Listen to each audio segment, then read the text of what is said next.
Olá, eu vou estar falando um pouquinho aqui neste vídeo sobre alguns momentos que antecedem a Reforma Protestante.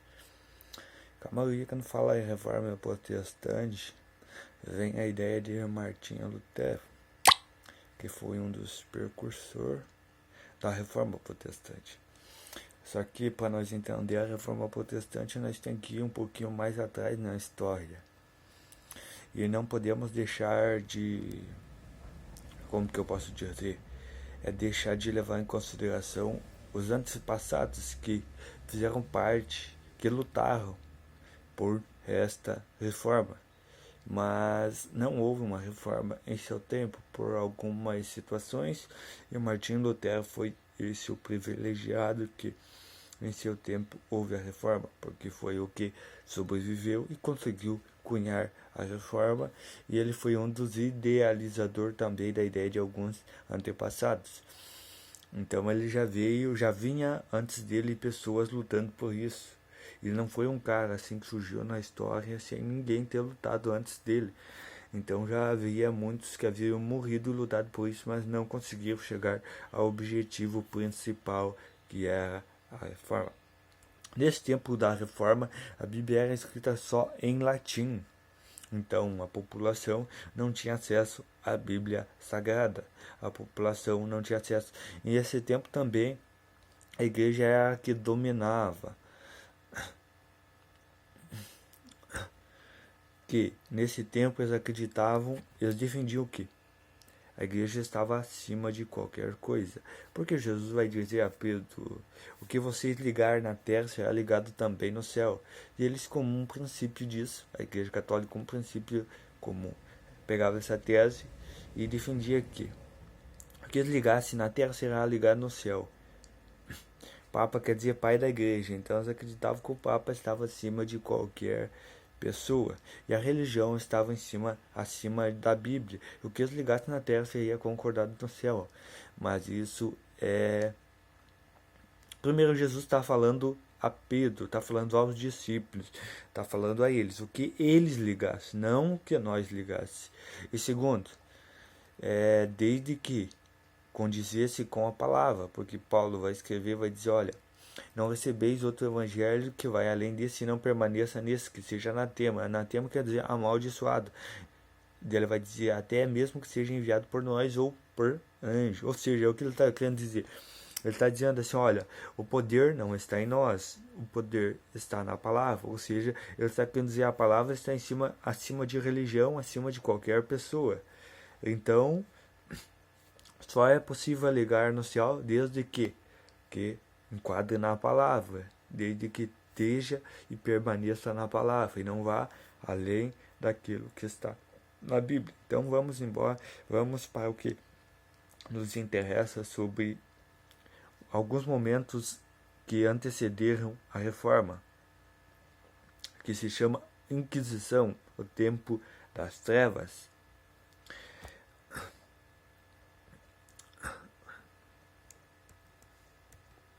Momento antes da morte, muitas vítimas do Tribunal do Santo Ofício pronunciaram algumas palavras em testemunha de sua inabalável fé. Tamanha era a convicção com que faziam esses breves discursos que sensibilizavam às vezes as pessoas presentes, atos de fé, como eram chamados as cerimônias de execução para evitar tais blasfêmias da parte dos hereges. A Igreja Católica tinha por herege aquele que fosse o contrário às suas ideias. Se eles descobrissem que alguma pessoa tinha dúvida acerca do que eles falavam, eles confiscavam seus bens, podiam, como que eu posso dizer, podiam confiscar seus bens, prender a pessoa, lhe trazendo maus tratos e fazendo a pessoa se pronunciar, ou seja, a pessoa se retratar e pedir perdão e dizer que estava errada. Em nome da religião, eles matavam e faziam um monte de proezas. O sangue dos mártires. Momento antes da morte de muitas vítimas no tribunal do Santo Ofício, pronunciava algumas palavras em testemunha de sua fé inabalável. Tamanha era a convicção com que fazia esses breves discursos, que sensibilizavam às vezes as pessoas presentes. Atos de fé, como é-se chamada as cerimônias de execução. Para evitar tais blasfêmias, isso eu já tinha falado, né?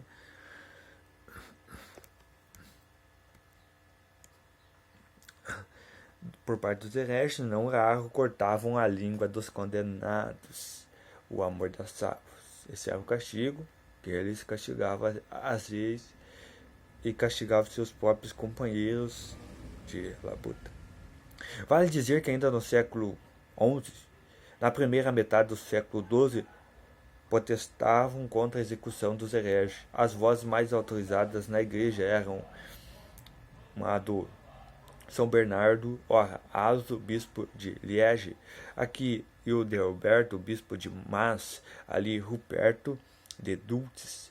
Relembravam esses cristãos havendo Cristo vedado formalmente atos como esses que os papas prescreviam e asseguravam que o único efeito desse proceder seria gerar hipocrisia, aumentando decididamente o horror e o ódio dos homens contra a igreja repleta de sangue.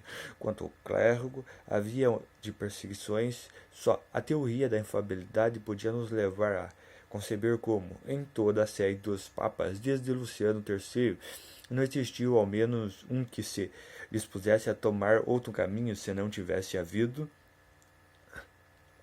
particular esmero em cultivar essa teoria e fazê-lo vingar a todo o trance. Um homem brando, caráter de benévolos, como Honório III, Gregório X, Celestino V, sem nenhuma dúvida, teria atenuado a cláusula das disposições decretadas por seus antecessores e imposto raias e essa onipotência ilimitada em que os papas investiram esses inquisidores vorazes, fanáticos e sanguinários. Impossível quantificar as vítimas da Inquisição, mas sabe que chega a dezenas de milhões o número de que sofreram a pena capital, a tortura, a prisão perpétua, das famílias que ficaram na mendigância em razão dos confisco total dos bens e dos que deixaram a terra natal para fugir às perseguições. Vejamos alguns exemplos, ou vamos falar com um exemplo. Arnaldo de Brescia, seguidor do ex-padre Pedro Buns, também queimado na fogueira em 1126, por haver combatido a corrupção de clérigo ou do clérigo a se convertido ao evangelho. Arnaldo de Brescia, religioso italiano, fez severa oposição ao poder temporário dos papas. Desejava o retorno da Igreja de Roma, a simplicidade do Evangelho da Igreja primitiva, rejeitava os sacramentos, condenava a interferência da Igreja no Estado, a adoração aos mortos, condenava a adoração aos mortos, os sacrifícios da missa, também condenava, perseguindo, procurou refúgio na França e depois na Suíça em 1155, sob o comando direto do Papa Adriano IV, foi denunciado, preso em Roma, enforcado e seu corpo reduzido às cinzas. Giordano Bruno nasceu em 1548 a 1600. 1548 a 1600. Martin da liberdade do pensamento, um dos maiores pensadores do século XVI, filósofo, astrônomo e matemático italiano. Filippo Buono, após ingressar aos 17 anos no convento de São Domenico Maggiore, em Nápoles, adotou o nome de Giordano, tendo sido ordenado padre em 1572. Semelhante a Galileu, defendeu a heliocentrismo, o Sol como centro do sistema, tese não admitida pela Igreja Católica. Além disso, Giordano acreditava na astrologia e na reencarnação. Expulso na ordem dos dominicanos, Foi excomungado e considerado herege, fez vários estudos e escreveu alguns livros denunciado por seus amigos Giovanni Masseningo. Papista fanático, recebeu a sentença de morte do Santo Ofício após 8 anos de prisão. Sem nunca haver abjurado suas ideias, foi levado à fogueira aos 52 anos de idade no dia 17 de fevereiro de 1600, no campo de Fiore, em Roma. Tiveram o cuidado de colocar uma mordaça em sua boca para que não pronunciasse qualquer blasfêmia. Olhou com diferença e desprezo um crucifixo que fora colocado diante dele, para ser beijado em carta de 14.200.000, dirigida ao reverendo reitor de Pontifice, Faculdade Teológica da Itália Meridional, por ocasião de um congresso de estudos sobre a personalidade de Giordano Bruno, o cardeal Ângelo Solano admite falha com relação ao caso. Eis um trecho. É por isso que, entre os sinais do jubileu, o sumo pontífice pôs o da purificação da memória, pedindo a todos um ato de coragem e de humildade ao reconhecer as próprias faltas e as de quanto tiveram e têm o nome de cristão. Alguns importantes simpósios desenvolveram-se nesta direção, como por exemplo sobre o antissemitismo, a Inquisição de João Hus, que se realizaram com o patrocínio da Santa Sé para estabelecer o plano histórico, o desenvolvimento efetivo dos acontecimentos e discernir aquilo que neles deve ser julgado como pouco conforme com o espírito evangélico. Semelhante verificação parece importante para pedir perdão a Deus aos irmãos pelas faltas eventuais cometidas, quer para orientar a consciência cristã para um futuro mais vigilante na fidelidade a Cristo. Portanto, a sua santidade soube com prazer que, precisamente como estes sentidos, essa faculdade teológica quer recordar Giordano Bruno, que no dia 17 de fevereiro de 1600 foi executado em Roma, na praça Campo de Fiore, após o veredito de heresia pronunciado pelo Tribunal da Inquisição Romana. Galileu Galilei, a maioria do pessoal já ouviu falar sobre este homem. 1564 a 1642, físico, matemático e astrônomo italiano. Fez inúmeras descobertas nos campos da física, da astronomia, como uma luneta. Para ele descobriu as montanhas da Lua, os satélites de Júpiter, as manchas solares, as fases de Vênus, os anéis de Saturno. Por 17 anos assume a cátedra da Universidade de Pádua. Concluiu que a Terra gira em torno do Sol e se dá fundamentação científica à teoria heliocêntrica de Copérnico. Suas descobertas e ensinos foram considerados uma heresia pelos censores romanos, sob a alegação de que contrariavam as Sagradas Escrituras. Acapunhado, doente e preso em Roma, assinou sua retratação antes. Os inquisidores lhe mostraram a sala de tortura e os respectivos instrumentos, combalidos e ajoelhando diante dos representantes do Papa Urbano VIII, 1623 a 1644. Leu e assinou sua retratação. Galileu Galilei, tendo sido traduzido pessoalmente ao julgamento e ajoelhando mediante voz eminentíssimos e reverendíssimos cardeais inquisidores gerais da comunidade cristã universal contra a depravação herética. Juro que sempre acreditei em cada artigo que a Sagrada Igreja Católica Apostólica de Roma sustenta, ensina e prega, mas porque este Sagrado Ofício ordenou-me que abandonasse completamente a falsa opinião, a qual sustentava que o Sol é o centro do mundo e imóvel, e proíbe abraçar, defender ou ensinar de qualquer modo a dita falsa doutrina. Com sinceridade de coração, a verdadeira fé abjurro, maldigo e detesto os ditos erros e heresias e, em geral, todos os outros erros e seitas contrárias à dita Santa Igreja, e juro que nunca mais no futuro direi ou afirmarei nada verbalmente ou por escrito que possa levantar semelhante suspeita contra mim, mas se eu vier a conhecer qualquer herege ou qualquer suspeita de heresia, eu o denunciarei este santo ofício ou ao inquisidor ordinário do lugar onde eu estiver. Juro além disso e prometo que cumprirei ou observarei inteiramente todas as penitências que me foram sujeitas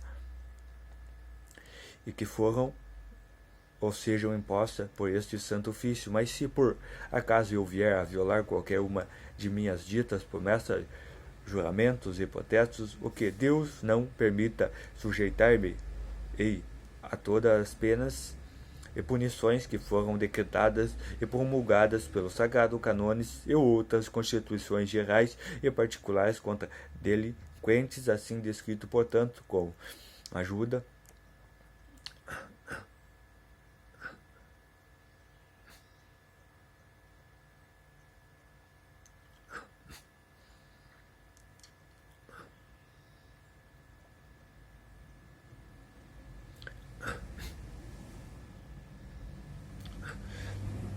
ajuda de Deus e dos seus santos evangelhos que eu toco com minhas mãos, eu abaixo assino Galileu Galilei, abjuro, jurei, prometi e me obriguei moralmente ao que está acima citado e em fé do que com minha própria mão assinei este manuscrito da minha abjuração, a qual eu recitei, palavra por palavra. A Santa Inquisição não só condenou os ensinos de Galileu, mas também os de Copérnico.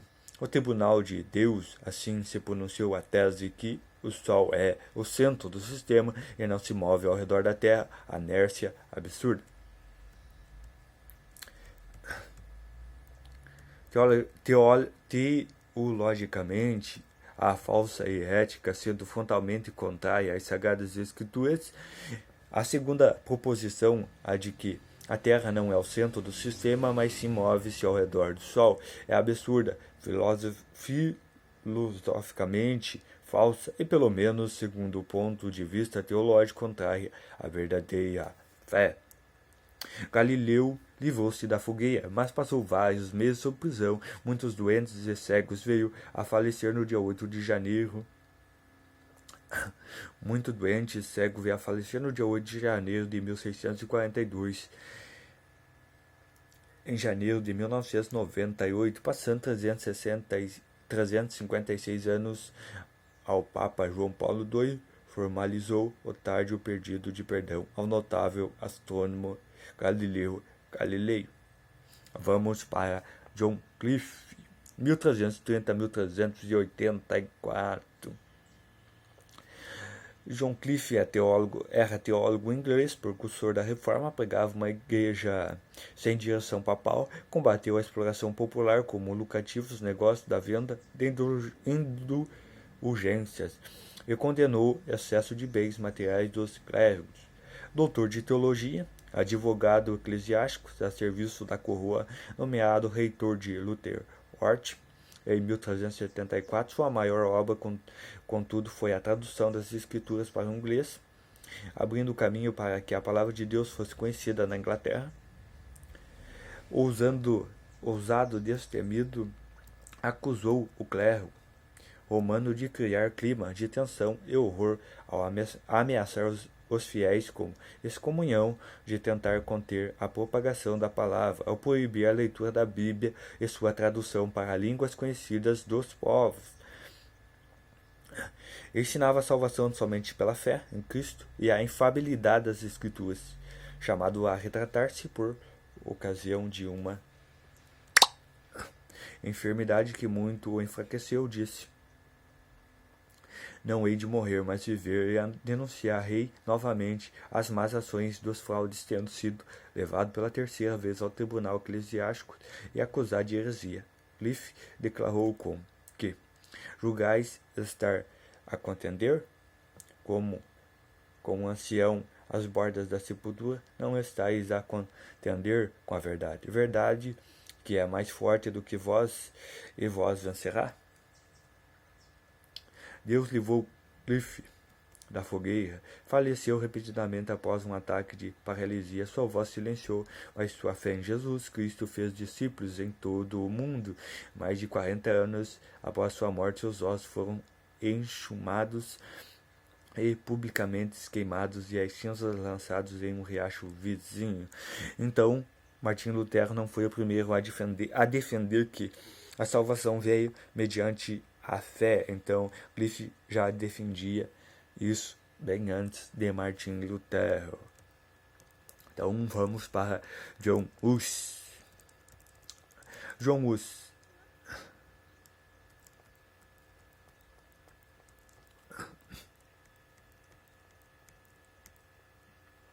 (1369 a 415). Divulgador das ideias de Cliff, natural de Boêmia, região histórica da Europa Central, hoje integrante da República Tcheca, cuja capital é Praga. Depois de completar o curso superior, ordenou-se sacerdote, havendo exercido o cargo de professor e mais tarde reitor da Universidade de Praga. Embora não estivesse de acordo com todos os ensinos de Cliff, ficou bastante influenciado pelas ideias desse inglês e resolveu aprofundar-se mais no estudo da Bíblia. O segundo passo foi denunciar o verdadeiro caráter do papado, o orgulho, a ambição e a corrupção da hierarquia. Defendia a Bíblia como sendo a única regra de fé e prática do cristão, e ensinava que a palavra de Deus podia ser pregada por qualquer pessoa.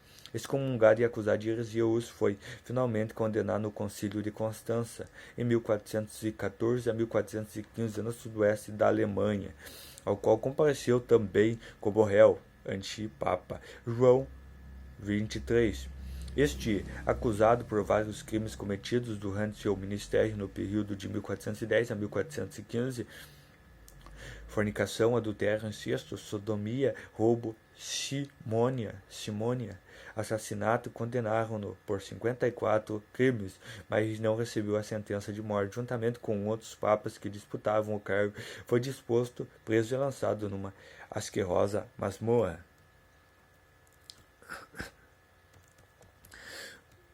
Hus escreveu a um amigo: escrevo esta carta na prisão, e com as mãos algemadas espero a sentença de morte amanhã, quando, com o auxílio de Jesus Cristo, de novo nos encontramos na deliciosa paz da vida futura.